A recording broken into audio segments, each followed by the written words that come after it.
राधे राधे मेरे प्यारे भाइयों बहनों माताओं व बंधुओं। संस्कार की बातें चैनल में आपका स्वागत है। बंधुओं, आज मैं अपनी वीडियो में आपको सुनाने जा रही हूँ अजा एकादशी के दिन सुने जाने वाली गजेंद्र मोक्ष की कथा। बंधुओं, हर मनुष्य को एकादशी के दिन गजेंद्र मोक्ष की कथा अवश्य सुननी चाहिए, ताकि भगवान विष्णु आपको भी हर संकट से बचाएं, जैसे कि गजेंद्र को बचाया। बंधुओं, यदि आपने YouTube चैनल संस्कार की बातें अब तक सब्सक्राइब नहीं किया तो जरूर करें और बेल आइकन दबाना ना भूलें, ताकि आपको हमारी आने वाली सभी वीडियोस की जानकारी सबसे पहले हो सके। और वीडियो को पूरी सुनने के बाद कमेंट बॉक्स में राधे राधे लिखना ना भूलें, ताकि आपको गजेंद्र मोक्ष सुनने का पूर्ण फल प्राप्त हो सके। बोलो विष्णु भगवान की जय हो। श्री सुखदेव जी ने कहा, बुद्धि के द्वारा निश्चय करके तथा मन को हृदय प्रदेश में स्थिर करके वह गजराज अपने पूर्व जन्म में सीखकर कंठस्थ किए हुए सर्वश्रेष्ठ एवं बार बार दोहराने योग्य निम्नलिखित स्त्रोत का मन ही मन पाठ करने लगा। गजराज ने कहा, जिनके प्रवेश करने पर अथवा जिनकी चेतना को प्राप्त करने पर ये जड़ शरीर और मन आदि भी चेतन बन जाते हैं, अर्थात चेतन की भांति व्यवहार करने लगते हैं। ओम शब्द के द्वारा लक्षित संपूर्ण शरीरों में प्रकृति एवं पुरुष रूप से प्रविष्ट हुए उन सर्वसमर्थ परमेश्वर को हम मन ही मन नमन करते हैं, जिसके आधार पर यह विश्व टिका है, जिनसे यह उत्पन्न है, जिन्होंने इसकी रचना की है, जो स्वयं ही इसके रूप में प्रकट हैं, फिर भी जो इस दृश्य जगत से एवं उसकी कारणभूता प्रकृति से सर्वथा परे एवं श्रेष्ठ हैं, उन अपने आप पैदा हुए अर्थात स्वयंभू बने हुए भगवान की मैं शरण लेता हूँ। अपनी संकल्प शक्ति के द्वारा अपने ही स्वरूप में रचे हुए और इसीलिए सृष्टि काल में प्रकट और प्रलय काल में उसी प्रकार अप्रकट रहने वाले इस शास्त्र प्रसिद्ध कार्य कारण रूप जगत को, जो अकुंठित दृष्टि होने के कारण साक्षी रूप से देखते रहते हैं और उनसे लिप्त नहीं होते, वे चक्षु आदि प्रकाशकों के भी परम प्रकाशक प्रभु मेरी रक्षा करें। समय के प्रवाह से संपूर्ण लोगों के एवं ब्रह्म आदि लोकपालों के पंचभूतों में प्रवेश कर जाने पर पंचभूतों से लेकर महत्त्व पर्यंत संपूर्ण कारणों के उनकी परम कारण रूपा प्रकृति में लीन हो जाने पर उस समय दुर्गे तथा अपार अंधकार रूप प्रकृति ही बच रही थी। उस अंधकार के परे अपने परम धाम में जो सर्वव्यापक भगवान सब और प्रकाशित रहते हैं, वे प्रभु मेरी रक्षा करें।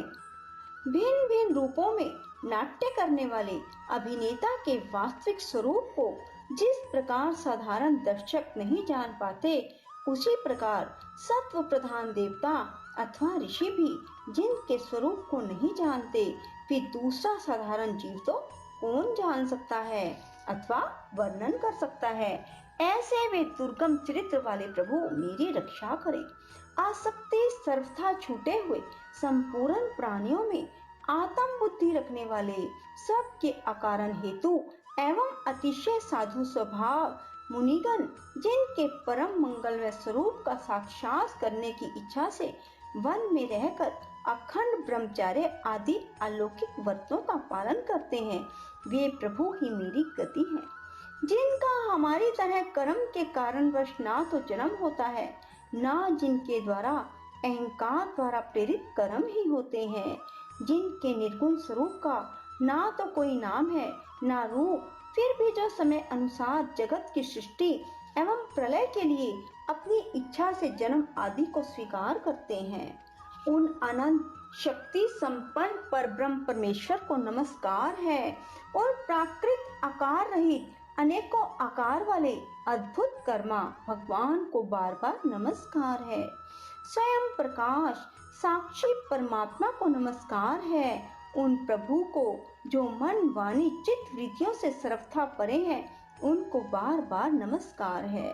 विवेक को पुरुष के द्वारा सत्वगुण विशिष्ट निवृत्ति धर्म के आचरण से प्राप्त होने योग्य सुख के देने वाले और मोक्ष सुख की अनुभूति रूप उस प्रभु को नमस्कार है।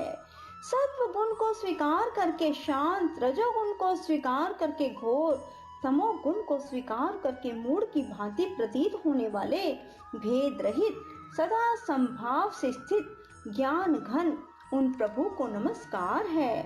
शरीर व इंद्रियों आदि के समुदाय रूप संपूर्ण पिंडों के ज्ञाता सबके स्वामी साक्षी रूप आपको नमस्कार है। सबके अंतर्यामी प्रकृति के भी परम कारण किंतु स्वयं कारण रहित उस प्रभु को नमस्कार है। संपूर्ण इंद्रियों एवं उनके विषयों के ज्ञाता समस्त प्रतीतियों के कारण रूप संपूर्ण जड़ प्रपंच एवं सबकी मूलभूत अविद्या के द्वारा सूचित होने वाले संपूर्ण विश्व में अविद्या रूप से भासने वाले आपको नमस्कार है। सबके कारण किंतु स्वयं कारण रहित, कारण होने पर भी परिणाम रहित होने के कारण अन्य कारणों से विलक्षण कारण आपको बारंबार नमस्कार है। संपूर्ण वेदों शास्त्रों के परम तात्पर्य मोक्ष रूप एवं श्रेष्ठ पुरुषों की परम गति भगवान को नमस्कार है। जो त्रिगुण रूप काष्ठों में छिपे हुए ज्ञान में अग्नि है, उक्त गुणों में हलचल होने पर जिनके मन में सृष्टि रचने की बाह्य वृत्ति जागृत हो जाती है, आत्म तत्व की भावना के द्वारा विधि निषेध रूप शास्त्र से ऊपर उठे हुए ज्ञानी महात्माओं में जो स्वयं प्रकाशित रहते हैं, उन प्रभु को मैं नमस्कार करता हूँ। मुझ जैसे शरणागत पशु तुल्य अर्थात अविद्याग्रस्त जीव की अविद्या रूप फांसी को सदा के लिए पूर्ण रूप से काट देने वाले अत्यधिक दयालु, दया करने में कभी आलस्य न करने वाले नित्य मुक्त प्रभु को नमस्कार है। अपने अंश से संपूर्ण जीवों के मन में अंतर्यामी रूप से प्रकट रहने वाले सर्वनियंता अनंत परमात्मा को आपको नमस्कार है। शरीर, पुत्र, मित्र, घर, संपत्ति एवं कुटुंबियों में आसक्त लोगों के द्वारा कठिनता से प्राप्त होने वाले मुक्त पुरुषों के द्वारा हृदय में निरंतर चिंतन करने वाले ज्ञान स्वरूप सर्वसमर्थ भगवान आपको नमस्कार है। जिन्हें धर्म, मनोवांछित भोग, धन और मोक्ष की कामना से भजने वाले लोग अपनी मनचाही गति पा लेते हैं, अपितु जो उन्हें अनेक प्रकार के अयाचित भोग, अविनाशी पाशर शरीर भी देते हैं, वे अतिशय दयालु प्रभु मुझे इस विपत्ति से सदा के लिए उबार लें। जिनके अनन्य भक्त जो वस्तुतः एकमात्र उन भगवान को ही शरण है, जो धर्म, अर्थ आदि किसी भी पदार्थ को नहीं चाहते, अपितु उन्हीं के परम मंगलमय एवं अत्यंत विलक्षण चरित्रों का गान करते हुए आनंद के सागर में गोते लगाते रहते हैं। उन अविनाशी, सर्वव्यापक, सर्वश्रेष्ठ ब्रह्मा आदि देवों के भी नियामक अभक्तों के लिए अप्रकट होने पर भी भक्ति योग द्वारा प्राप्त करने योग्य, अत्यंत निकट होने पर भी माया के आवरण के कारण अत्यंत दूर प्रतीत होने वाले इंद्रियों के द्वारा अगम्य, अत्यंत दुर्विज्ञेय और अंतरहित किंतु सब के आदि कारण सब ओर से परिपूर्ण उन भगवान की मैं स्तुति करता हूँ। ब्रह्मादि समस्त देवता, चारों वेद, संपूर्ण चराचर समस्त जीव आकृति के भेद से जिनके अत्यंत क्षुद्र अंश के द्वारा रचे गए हैं, जिस प्रकार प्रज्वलित अग्नि से लपटे सूर्य से किरणें बार बार निकलती हैं और पुनः अपने कारण में लीन हो जाती हैं, उसी प्रकार बुद्धि, मन, इंद्रियां, नाना योनियों में उत्पन्न होने वाले शरीर एवं यह गुण में प्रपंच जिन स्वयं प्रकाश आत्मा से प्रकट होता है, पुनः उन्हीं में लीन हो जाता है।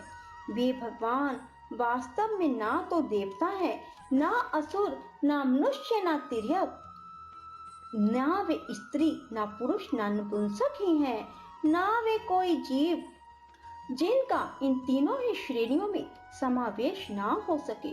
ना वे गुण है, ना कर्म, ना कार्य है, ना कारण ही है।